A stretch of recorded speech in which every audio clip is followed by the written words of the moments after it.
Coming in new today, President Trump announced the first new trade deal since implementing sweeping tariffs. The Trump administration says the deal with the UK opens up more market access for American companies, especially, they say, farmers. Natalie Brand has the announcement now from the White House.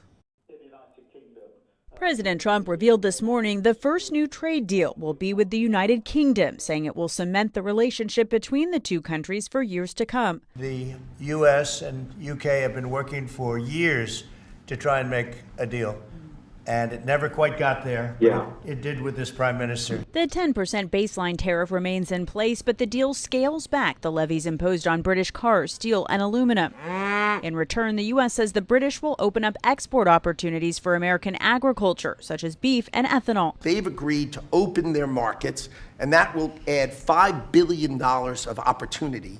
Experts say trade agreements can typically take a year or more to finalize. The Treasury Secretary acknowledged there will still be work to do even as deals are announced. They will be the agreements in principle, and then we will paper them over in the coming months.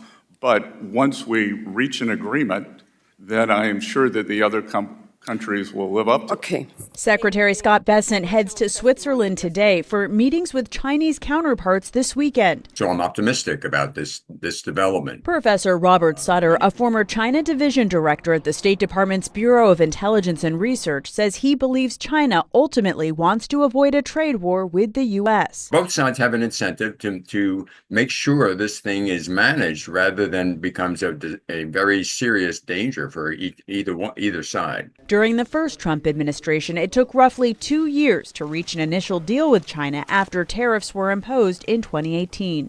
Natalie Brand, CBS News, the White House.